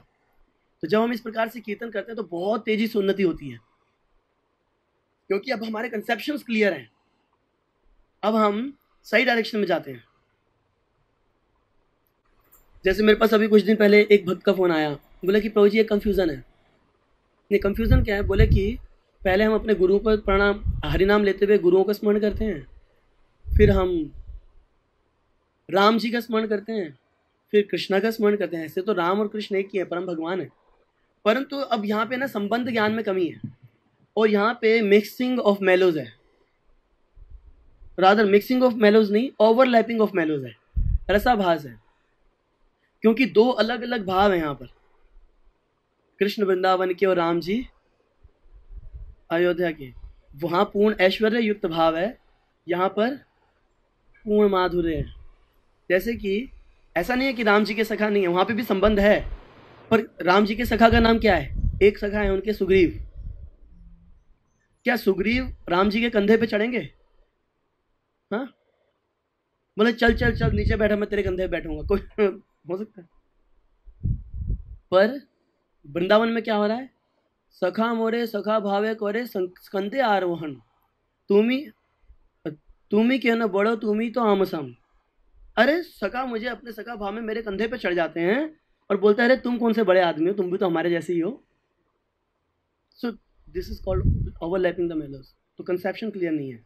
तो जब ये होता है तब कीर्तन होता है, और ऐसा कीर्तन जो है संकीर्तन कहलाता है, और ये बड़ा ही शक्तिशाली होकर के हृदय का जल्दी से शुद्धिकरण कर देता है, हृदय में प्रवेश तेजी से करता है, और कृष्ण को जल्दी हमारे हृदय में आविर्भूत करा देता है, हमारी इंद्रियों के ऊपर विजय प्राप्त कर लेता है। और एक होता है कीर्तन। कीर्तन क्या है? ओष्ठ स्पंदन मात्रेण कीर्तन भवति। होठों के हिलने मात्र से जब हम नाम उच्चारण करते हैं, नाम उच्चारण करने में जब से होठ हिलना शुरू करेंगे तो इसका मतलब कीर्तन शुरू हो गया। भले ही अभी संबंध ज्ञान हो या ना हो, हम शुद्ध हुए हो या ना हो, अपराध रहित हुए हो या ना हो, केवल जब मुख से कृष्ण नाम उच्चारण हुआ, हरे कृष्णा कृष्णा कृष्णा हरे हरे, हरे राम राम राम हरे हरे, तो जिव्या और ओष्ठ इसमें वाइब्रेशन शुरू हो गई। इमीडिएटली दिस इज कॉल्ड कीर्तन। ओष्ठ स्पंदन मात्रेण कीर्तन भवति, वो कीर्तन है। अब ये कीर्तन पर हम कीर्तन को ज्यादातर जप के माध्यम में रूप में लेते हैं ना। जप, जैसे आपने मेरे को बोला था, जप 3 प्रकार से होता है, जिसमें से 2 प्रकार का जप तो कीर्तन की कैटेगरी में आता है, पर 1 प्रकार का जप कीर्तन की कैटेगरी में नहीं आता। 3 कौन कौन से प्रकार हैं? सबसे पहला नहीं, सबसे पहला नहीं है। सबसे पहला क्या है? 5 सेकंड है। यस, सबसे पहला है वाचिक। वाचिक का मतलब कि जोर जोर से जप करना, कृष्ण नाम उच्चारण करना। कुछ भक्त करते हैं जब वो इसी प्रकार से करते हैं लाउडली, हरे कृष्णा कृष्णा कृष्णा हरे हरे, हरे राम राम राम हरे हरे। उनको कोई चिंता नहीं होती कि उनके आसपास जो बैठे हैं वो भी जप कर रहे हैं। सो दिस वाचिक जप इज गुड। जब कोई व्यक्ति ऐसे स्थान पे बैठा है जहाँ पे और कोई नहीं है, या अभक्त बैठे हैं जो कीर्तन नहीं कर रहे हैं, वहाँ पे ऊंचे स्वर में जप करके उनका उद्धार करें। पर जहाँ पर सब भक्त जप कर रहे हैं, सोचो सब लोग ऐसी वाचिक जप करेंगे तो वहाँ पे कैसी आवाज़ें आएंगी? सिंक्रोनाइज जब तो होगा नहीं क्या? और सब हर व्यक्ति एक दूसरे के, जैसे एक बार प्रभुपाद जी चैंटिंग कर रहे थे, वहाँ पे एक भक्त बैठ के जोर जोर से जप कर रहा था, हरे कृष्ण हरे कृष्ण। प्रभुपाद जी ने, what kind, how are you chanting? By your chanting you are disturbing your guru Maharaj chanting. तो शिला जयपताका स्वामी महाराज मॉन्ट्रियल टेम्पल में थे। महाराज जब वहाँ पर थे तो महाराज को पता लगा कि प्रभुपाद जी ने बोला है कि जब मन ना लगे तो ऊंचे स्वर में जप करो। तो महाराज अंदर इतना जोर जोर से चिल्ला के जप करते थे, सब डिस्टर्ब हो जाते थे। सब ने जाके प्रभुपाद जी को कंप्लेंट करी कि देखो महाराज चिल्ला के जब, महाराज नहीं थे उस समय, कि जयपताका महाराज जो है चिल्ला के जप करते हैं, प्रभुपाद हम भी जप नहीं कर पाते। तो प्रभुपाद ने बोला कि तुम चिल्ला के जब क्यों करते हो? तो प्रभुपाद आपने बोला था कि मन ना लगे, तो मेरा तो कभी मन नहीं लगता, तो इसलिए मैं चिल्ला के जब करता हूँ। तो प्रभुपाद ने बोला कि फिर तुम बाहर जाके जब करो। तो बाहर कोई पार्क था, तो उस पार्क में जाकर के चिल्ला के जब करते थे। बेसिकली प्रभुपाद ने उनको माध्यम बनाया पार्क के अंदर पेड़ पौधे सबका उद्धार करने का। मैं अपने गुरु महाराज के साथ वॉक पे जाता हूँ कई बार, मॉर्निंग वॉक पे, तो जो भी मिलता है महाराज बोलते हैं इसको हरे कृष्णा बोलो, हर व्यक्ति को हरे कृष्णा बोलो। तो उस समय अपना जप बंद करके सबको हरे कृष्णा बोलना होता है। एक दिन एक जब भक्त चल रहा था हमारे साथ, तो वो क्या किया, वो ऐसे जप कर रहा था और उसको हरे कृष्णा ही बोलना था। उसको टेंशन थी कि मैं अगर सबको हरे कृष्णा बोलता रहूँगा तो मेरा जप कब होगा। तो इस प्रकार से हरे कृष्णा बोलना शुरू किया, हरे कृष्ण कृष्ण कृष्ण हरे हरे, हरे राम राम राम हरे हरे, हरे कृष्ण कृष्ण कृष्ण हरे हरे, राम राम हरे कृष्ण कृष्ण हरे हरे। महाराज चैंटिंग और saying Hare Krishna to them. तो महाराज बोले इस प्रकार से जो है सबको हरिनाम बुलवाओगे तो काउंट करो कितने लोगों को हरिनाम बुलाया, दिस इज योर प्रीचिंग। तो एक दिन क्या हम कहीं पर गए, वहां पर कोई नहीं था, इधर भी पेड़ और कुछ गिलहरियां घूम रही थी। महाराज बोले आज आपकी चैंटिंग से इन पेड़ों का उद्धार होगा। सो बेसिकली बाहर गए तो वो पेड़ों के लिए ऊंचे स्वर में उच्चारण कर रहे हैं। This is called loud chanting. Loud chanting is वाचिक जप। यह हमें प्रयास करना चाहिए जब भक्तों के समूह में बैठे हैं तो उस प्रकार से ना करें। सेकंड कौन सा है? उपांशु। पर हम जब बोल रहे हैं भक्तों के बीच में ना करें, इसका मतलब ये नहीं है कि उसकी महत्वता कम है। उसका सिर्फ कारण है, प्रैक्टिकल रीजन है कि दूसरे भक्तों को डिस्टर्बेंस होगी, नहीं तो उसका बड़ा महत्व है, क्योंकि जितने लोग सुन रहे हैं बाहर, जैसे पेड़ पौधे कीड़े मकोड़े, सबको लाभ हो रहा है। That is very powerful. और सेकंड है उपांशु। उपांशु का मतलब है आप जब कर रहे हो और उसको आप सुन पा रहे हो, आपके साथ वाले नहीं सुन पा रहे, दिस इज कॉल्ड उपांशु। पर इसमें भी जिह्वा और होठ हिलते हैं, पर इसमें सामने वाले को आवाज इतनी सुनाई, Hare Krishna Krishna Krishna Hare Hare, Ram Ram Krishna Krishna Hare Hare, very slow, volume is very down, उसकी आवाज केवल आप सुन सकते हो। और most of the Gaudiya Vaishnavas they chant उपांशु जपा। इसको अब ये जो दो प्रकार के जप हैं, वाचिक और उपांशु, ये तो आते हैं कीर्तन की कैटेगरी में। और तीसरा जप कौन सा है? मानसिक। मानसिक जप जो है वो कीर्तन की कैटेगरी में नहीं आता है। अगर कोई गौड़िया वैष्णव कीर्तन में पार्टिसिपेट नहीं करता, कभी घंटों घंटों जप करता है, दैट इज गुड। पर अगर वो मानसिक करता है तब वो महाप्रभु को फॉलो नहीं कर रहा, क्योंकि महाप्रभु ने संकीर्तन का वो किया है, सूत्रपात किया है। उन्होंने हमेशा संकीर्तन के विषय में, कीर्तन के विषय में बोला है। महाप्रभु जब स्वयं भी कीर्तन करते थे, रूप गोस्वामी वर्णन कर रहे हैं कि क्या करते थे महाप्रभु। महाप्रभु करते थे, हरे कृष्णेति उच्चै स्फुरत रसनो नाम गणना कृत ग्रंथि श्रेणी शुभ कटि शुभनम करः। क्या कर रहे हैं? सोज्वल करः, कटि सोत्रोज्वल करः। महाप्रभु क्या कर रहे हैं कि हरे कृष्णेत्य उच्च ही, ऊंचे स्वर में हरे कृष्ण का उच्चारण करते हैं। ऐसा नहीं है कि मन मन में करते हैं, ऊंचे स्वर में हरे कृष्ण का उच्चारण करते हैं। और कैसे कर रहे हैं? तो महाप्रभु तो मायावाद संन्यास लिए थे, उनके पास तुलसी की माला नहीं थी, पर महाप्रभु इंपॉर्टेंस भी बता रहे हैं कि माला पे जप करना कितना इंपॉर्टेंट है। तो वो क्या कर रहे हैं महाप्रभु? कृत ग्रंथि श्रेणी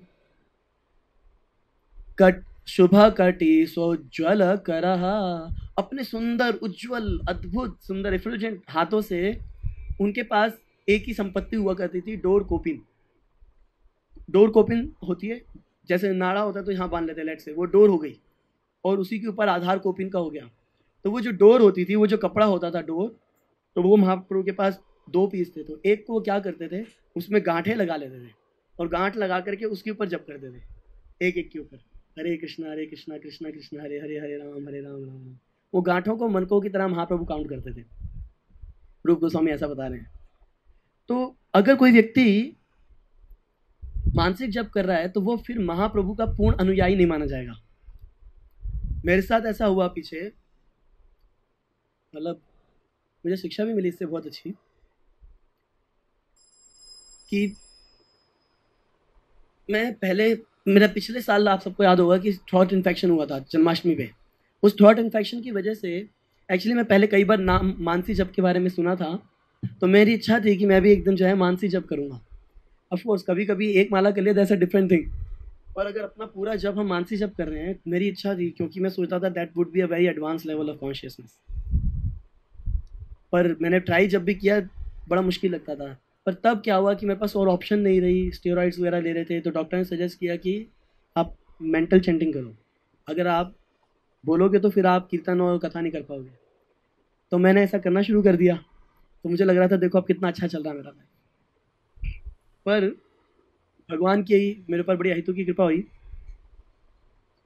कि मैं असित प्रभु के साथ बैठा था। तो असित प्रभु मेरे कुछ, हम चर्चा कर रहे थे इस मानसी जप, और इसके बारे में कोई चर्चा नहीं हुई, हम चर्चा कर रहे थे, और कुछ श्रील राधा गोविंद महाराज के विषय में चर्चा हुई। तो उन्होंने बोला कि महाराज आए और महाराज बोले जिह्वा से कृष्ण नाम का उच्चारण होना चाहिए। जैसे ये स्टेटमेंट मैंने सुनी तो मेरे को एकदम झटका लगा। महाराज ने बोला है कि जिह्वा से कृष्ण नाम का उच्चारण होना चाहिए। मैंने उनको बताया कि मैं तो जिह्वा से नहीं ले रहा, मतलब कीर्तन के समय तो कर रहा हूँ, परंतु अपना जप जो है वो जिह्वा से नहीं कर रहा। तो प्रभु जी बोले कि तो ठीक नहीं है, हमारे संप्रदाय में हम लोग ऐसा नहीं करते ज़्यादा। और उन्होंने मेरे को फिर कुछ 2-3 रीज़न बताए, ये तो कोई हमें नहीं करना चाहिए, मतलब उन्होंने बताया इसकी महिमा जरूर है पर हमें नहीं करना चाहिए। फिर मैं क्या किया, मैंने सोचा कि मैं महाराज से, अपने गुरु महाराज से कंफर्म करूँगा। तो मैं महाराज के पास गया, मैं कहा महाराज ऐसे, और मैंने सोचा पहले बैकग्राउंड बनाया, कई बार तो ना अपनी बुद्धिमानी दिखाना शुरू करते हैं, मैं बैकग्राउंड बनाया, हाँ महाराज ऐसे ऐसे जो है थ्रॉट इन्फेक्शन हो गया था, ये बड़ा स्मार्टली। और फिर मैंने जो है ऐसे मानसी जप करना शुरू किया, I am able to do that. महाभाई फालतू है ये, बोल के भगवान का नाम लेना चाहिए, जीभ से लेना चाहिए कृष्ण का नाम। हमारा संप्रदाय है कि हम मुंह से कृष्ण का नाम उच्चारण करते हैं, मानसिक नहीं करते, क्योंकि स्वयं महाप्रभु जो हमारे कीर्तन के प्रणेता हैं, जिनकी वजह से हम जप कर रहे हैं, वो परम भगवान स्वयं जो कि देने के लिए आए, वो जिह्वा से कृष्ण नाम का उच्चारण कर रहे थे। हरे कृष्णेति उच्चहे, ऊंचे स्वर में नाम लिया करते थे कृष्ण का। अब क्या होता है कि जब हम इस जिह्वा से कृष्ण के नामों का उच्चारण करते हैं ना, तो हमारे साथ एक समस्या आ जाती है। फिर हमें लगने लगता है कि देखो मैं जप करता हूँ, हमें बार बार लगता है कि मैं जप करता हूँ। कोई पूछता है, हम बताते हैं कि हम 16 माला जप करते हैं, इतना जप करते हैं, we are convinced that we are chanting.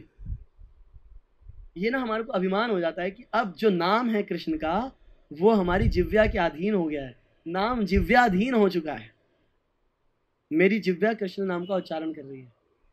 तो जब हम ऐसा सोचने लगते हैं तो वास्तव में फिर हम ना जप ठीक से नहीं कर पाते, वास्तव में फिर हम हरि नाम का उच्चारण नहीं कर पाते।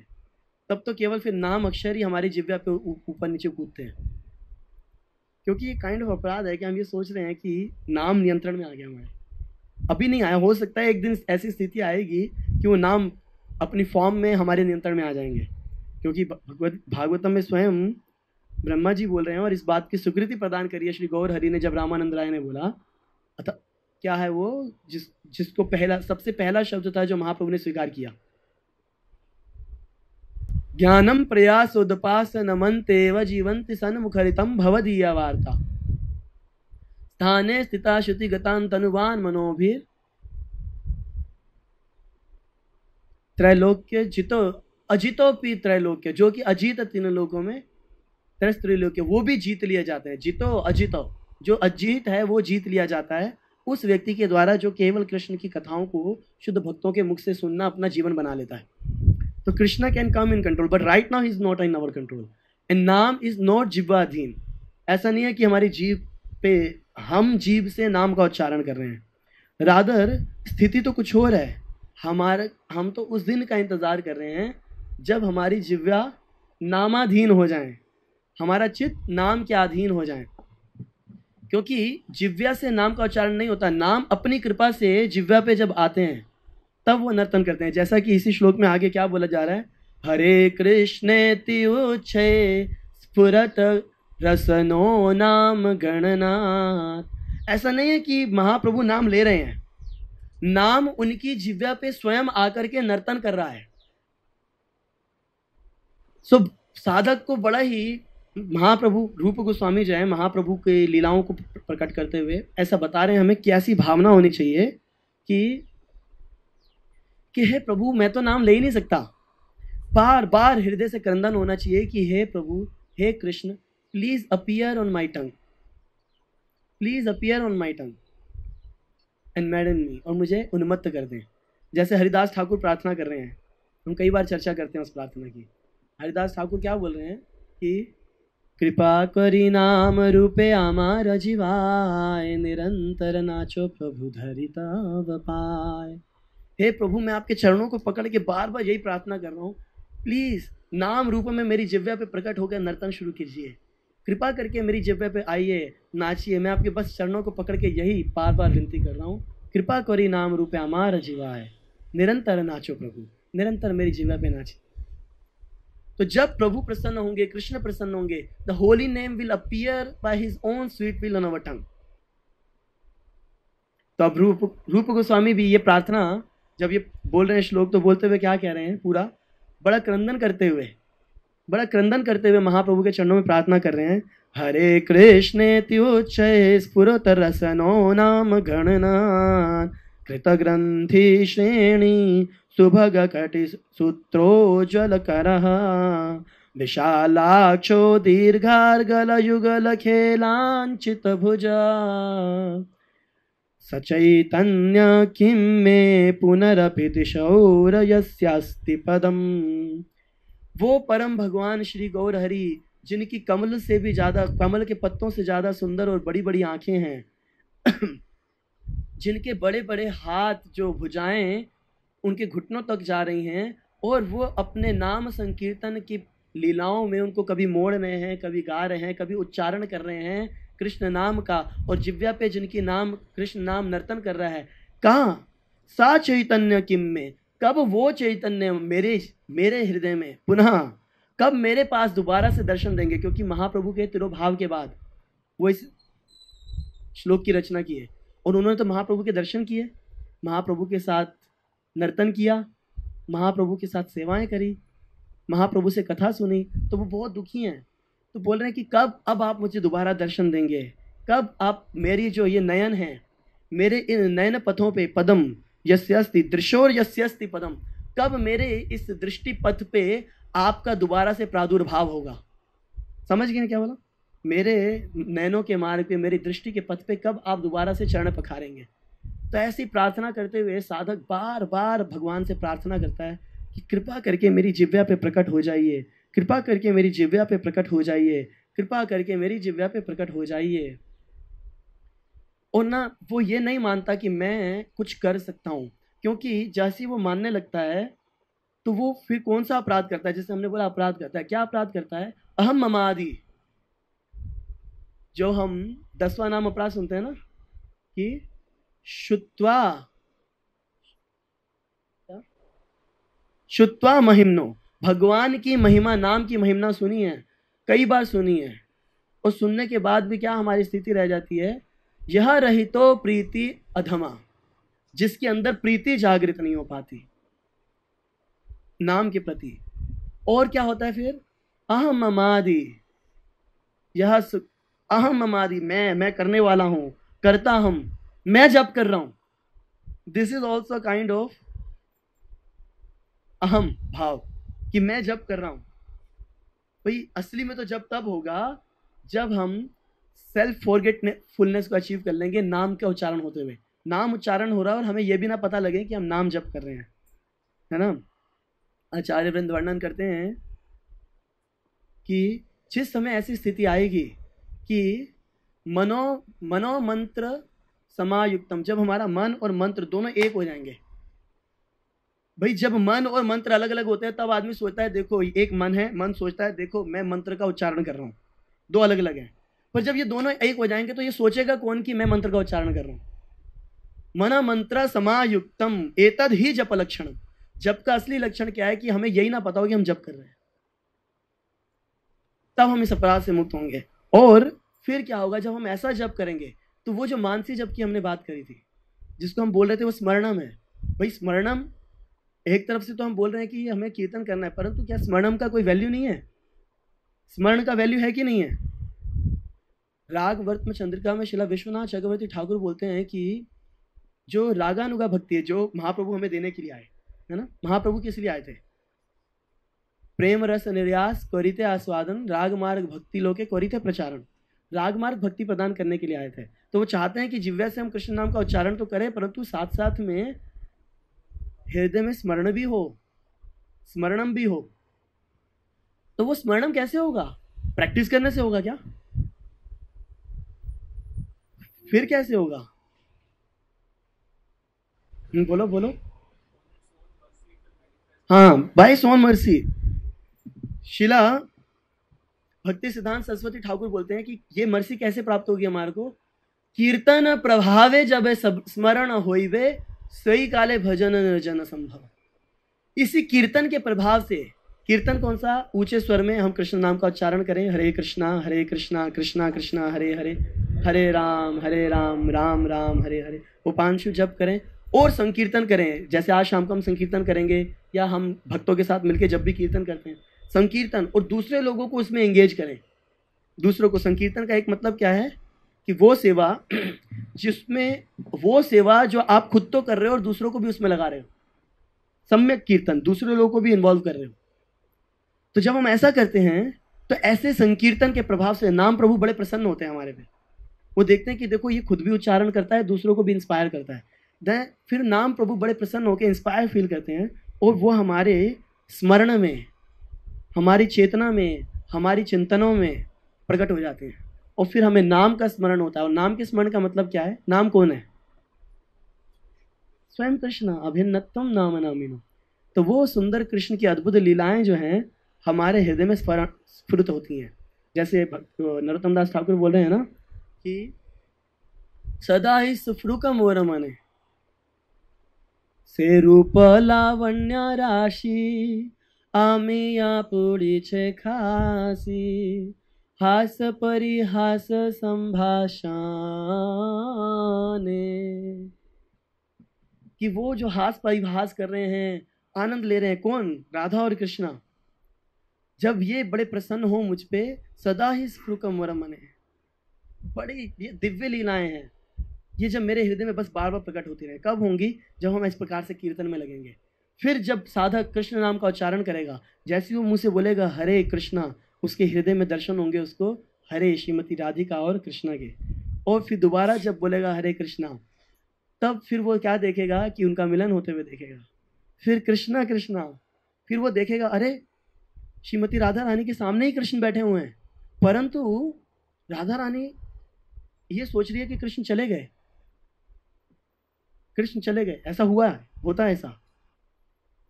और फिर बोलेंगे जब हरे हरे, तो बोले ओह, कृष्ण कहेंगे राधा रानी को अरे राधे राधे मैं यही हूँ, मैं यही हूँ। इस प्रकार से अलग अलग प्रकार से जो है कृष्ण की सुंदर लीलाएं हृदय में स्फुरित होना शुरू होंगी।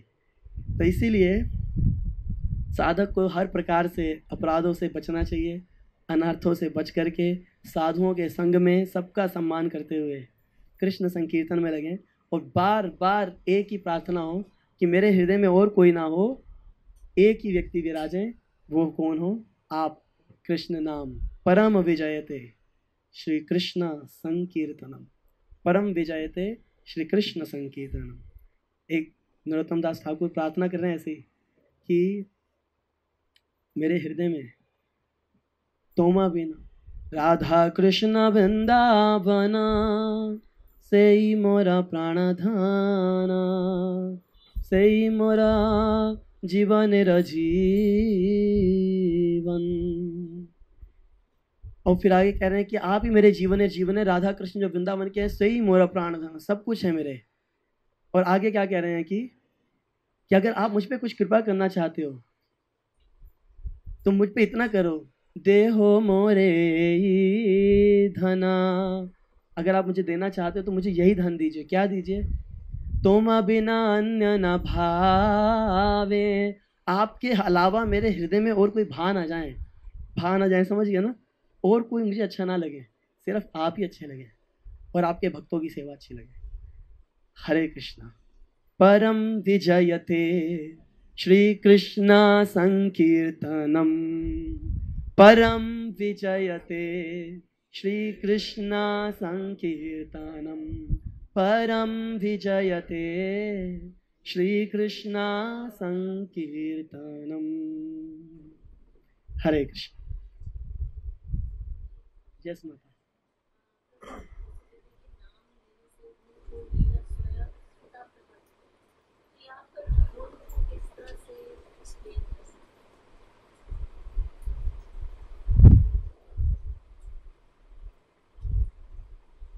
कृष्ण के कई सारे गुण हैं, है ना?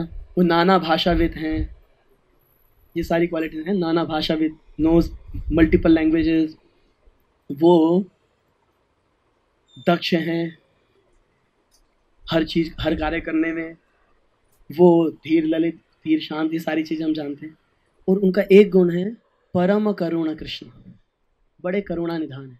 तो सबसे पहले साधक के हृदय में जो गुण प्रकट होता है ना, वो ये होता है, ये इस गुण के वो दर्शन करता है, इसका अनुभव करता है कि कृष्ण कितने कृपामय है, कृष्ण कितना कृपामय है। मुझ जैसे जीव के ऊपर ऐसी कृपा, मैं नाम ले पा रहा हूं, मुझे उनका स्मरण हो गया।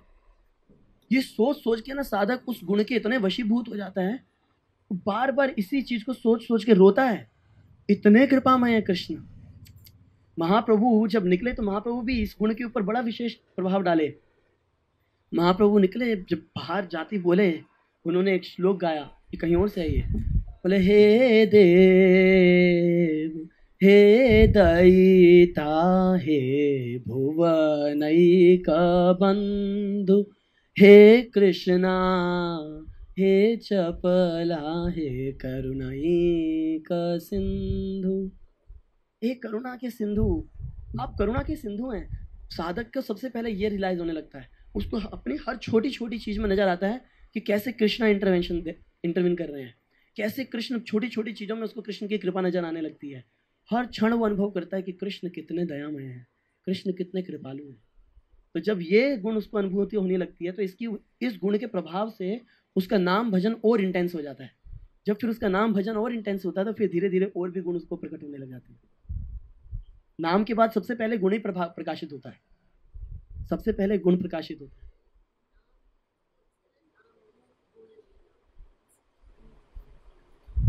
हाँ, रूप भी है। मुख्य रूप से क्या है कि व्यक्ति अगर ज्यादातर गुण प्रकट होता है पहले उसके हृदय में, वो उनकी करुणा को अनुभव करने लगता है, कितने कृपालु हैं। नाम गुण रूप, फिर ये इस प्रकार से आता है, रूप फिर आता है। फिर ना जब वो इतना आकर्षित होने लग जाता है ना बार बार उनकी करुणा से, फिर रूप प्रकट होता है। आप उसमें देखोगे भागवतम में जब आता है तो भागवतम में कैसे आता है, हम बोलते हैं जनरली नाम रूप गुण, भागवतम में आता है संकीर्तनम तद गुण रूप नामना। उनके गुण रूप नाम। तो कई बार साधक क्या होता है कि पहले गुण सुनता है भक्तों से, प्रकट नहीं हुआ उसके हृदय में, गुण को सुनता है केवल, फिर श्री विग्रह के दर्शन करता है, फिर कहता है कि इस व्यक्ति का मैं नाम लेना चाहता हूं। ठीक है मैम? यस। मन और चित्त का अंतर जो है हमने आज पूरा लिया नहीं है, हमने सिर्फ परम विजयते श्री कृष्ण संकीर्तन लिया है। अगले हफ्ते हम ये दर्पण क्या है, चेतो दर्पण क्या है, उसकी चर्चा करेंगे। चित्त क्या है, मन क्या है, इन सारे एस्पेक्ट्स पे हम अगली बार चर्चा करेंगे, क्योंकि एक लाइन में नहीं बता सकता। So next second Saturday. और कोई प्रश्न? यस।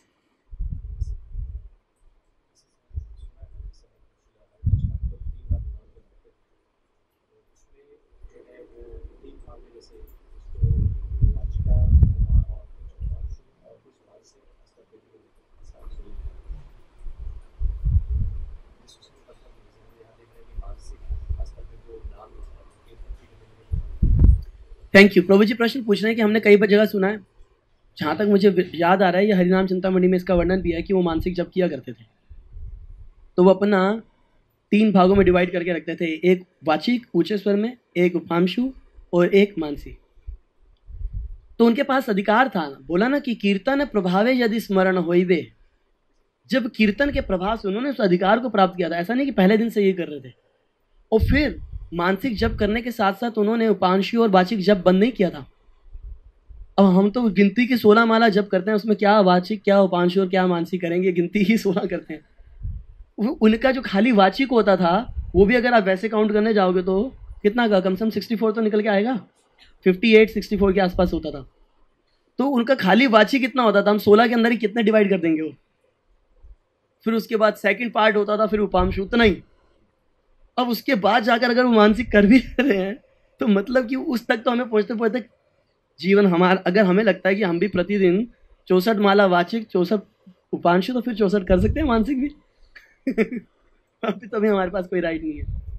और फिर क्या होता है कि वो जो मानसिक होता है, कि मानसिक वो जब करना नहीं होता है, ऐसा नहीं है कि वो हमेशा करते थे, चलो टाटा हरे कृष्ण कृष्ण कृष्ण हरे राम राम राम राम हरे हरे हो गया मानसिक, ऐसा नहीं होता था। That was natural, that was natural. कीर्तन के प्रभाव से अपने आप ही सब होने लग जाता है। जब ऐसा नेचुरली होने लगेगा तब तो फिर आप क्या होता है, क्या मिल गया हमें फिर तो। ठीक है ना? और कोई प्रश्न?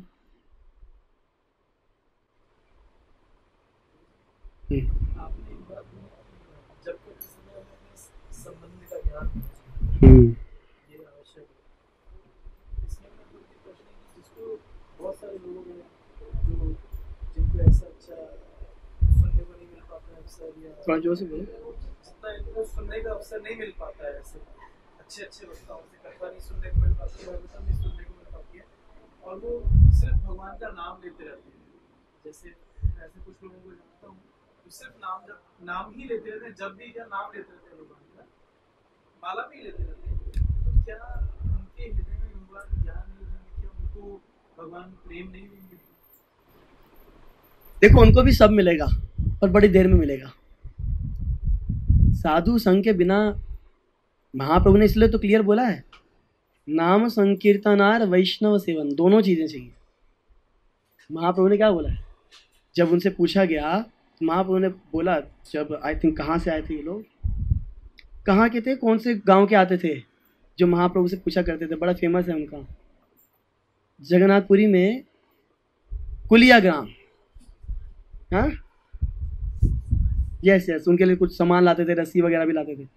तो कुलिया ग्राम के थे। तो बोले, महाप्रभु बोले हैं उनको, पूछ रहे हैं कि कैसे प्राप्त हुए। तो महाप्रभु कहते हैं, नाम संकीर्तनार वैष्णव सेवाना दुई होते शीघ्र पावे श्री कृष्ण चरण। नाम संकीर्तन के साथ साथ जब वैष्णव सेवा होगी तो बड़ी ही शीघ्रता से श्री कृष्ण के चरणों की प्राप्ति हो जाएगी। तो इसलिए नाम संकीर्तन के साथ वैष्णव सेवन भी बहुत जरूरी है। ठीक है ना? नहीं तो स्लो चलेगा, और फिर नाम के प्रभाव से क्या होगा, भगवान एक दिन हमारे लिए अपॉर्चुनिटी क्रिएट करेंगे कि हम वैष्णव संग कर सकें। पर जब तक साधु संग नहीं होगा तब तक सही कंसेप्शन आएंगे कहाँ से?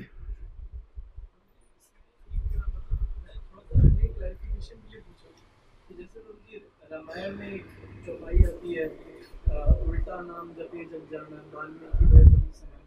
तो वाल्मीकि जी मतलब उन्होंने तो उल्टा नाम जपा था, हालांकि उन्होंने नारद जी ने उन्होंने बताया था, पता है ना आपको? तो वो है प्रॉब्लम, लेकिन उसके बाद फिर कोई ऐसा संग नहीं होता, वो नाम ही जब करते रहे। दो चीजें ध्यान रखो इसमें। सबसे पहले तो नारद जी परम महाभागवत, परम महाभागवत, कोई तुलना नहीं है, ठीक है। और वो उनको इंस्ट्रक्शन दे रहे हैं। अब उन्होंने नहीं उनको इंस्ट्रक्शन दी, तुम अब संग करो, ये करो, वो करो। उन्होंने सीधे बोला कि तुम बस जा हरि नाम लो। तो वो उस आज्ञा के प्रभाव से, भक्ति विनोद ठाकुर बोलते हैं कि अगर 10 नाम अपराधी एक साथ बैठ करके सारा जीवन कई जन्मों तक भी जब कीर्तन करेंगे, तब तक वो नाम अपराधी रहेंगे, जब तक वो किसी शुद्ध भक्त के साथ में हरि नाम उच्चारण ना करें।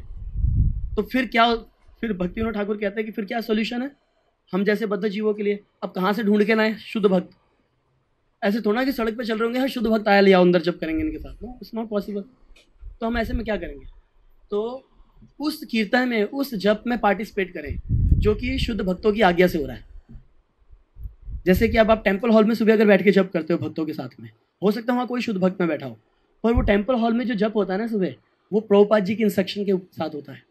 तो वहाँ पर बैठ के जप करना, ये जो कई बार भक्त लोग पैर चलना चाहते हैं, बाहर जाते हैं, तो एक्चुअली बड़ा नुकसानदायी है वो। यहाँ पर क्या है कि हम देखते हैं कई भक्त अंदर ही टेम्पल हॉल के अंदर वॉक करते हैं, दैट इज़ गुड। क्योंकि आप वहाँ बैठ के जब जप कर रहे हो भक्तों के साथ में, तो आपको शुद्ध भक्त की इंस्ट्रक्शन फॉलो हो रही है उस समय, तो इसलिए बेनिफिट हो रहा है। और 16 माला जब जप कर रहे हो आप सिंसियरली, तो शुद्ध भक्त की आज्ञा से कर रहे हो, उसका कुछ प्रभाव मिलेगा। अगर आप ऐसे संकीर्तन में, जैसे आज नाम संकीर्तन होने वाला है, जब भी आप कोई व्यक्ति नाम संकीर्तन में पार्टिसिपेट करता है, जहाँ पे बहुत सारे साधु कीर्तन कर रहे हैं, तो वहाँ पे वो शुद्ध नाम का आस्वादन कर सकता है जाकर के। तो ऐसे संकीर्तनों में हमारे को प्रयास करना चाहिए, पार्टिसिपेट करें, प्लानिंग करनी चाहिए कैसे पार्टिसिपेट करें। मंदिर में जब भक्त लोग एक साथ कीर्तन कर रहे हैं, सड़कों पे कीर्तन कर रहे हैं, तो ऐसे हुआ। अब उनको ये आज्ञा मिली, तो वैसे जब आज्ञा मिली नारद मुनि से, तो उस आज्ञा का पालन किया उन्होंने, तो उस आज्ञा के साथ शक्ति प्राप्त हुई और आगे हो गया काम। बहुत प्रभाव है गुरु आज्ञा का, बहुत प्रभाव है। गुरु आज्ञा बलवान सारी चीज़ों में, तो इसलिए उनकी आज्ञा का पालन करना चाहिए। इसलिए हमारी भक्ति की शुरुआत कहाँ से होती है? भक्ति की शुरुआत में सबसे पहला अंग क्या बताया रूप गोस्वामी ने? आदौ श्री गुरु पादाश्रय। सबसे पहले आदि सबसे पहला काम क्या करता है? श्री गुरु के चरणों का आश्रय स्वीकार करो, उनकी सेवा करो, दीक्षा लो उनसे, उनकी सेवा करो। विश्रम्भेण गुरु सेवा। नाम जो चर्चा है ना, नाम संकीर्तन तो बहुत बाद में आ रही है। पहले क्या बोल रहे हैं? गुरु की सेवा, उनका आश्रय। विश्रम्भेण कैसा? विश्रम्भ मतलब पूर्ण हृदय से उनको अपना मान करके, उनको अपना सर्वस्व मान करके उनकी सेवा की जाए। विश्रम्भेण गुरु सेवा, तो दैट इज मोस्ट इंपॉर्टेंट। ठीक है, हरे कृष्णा।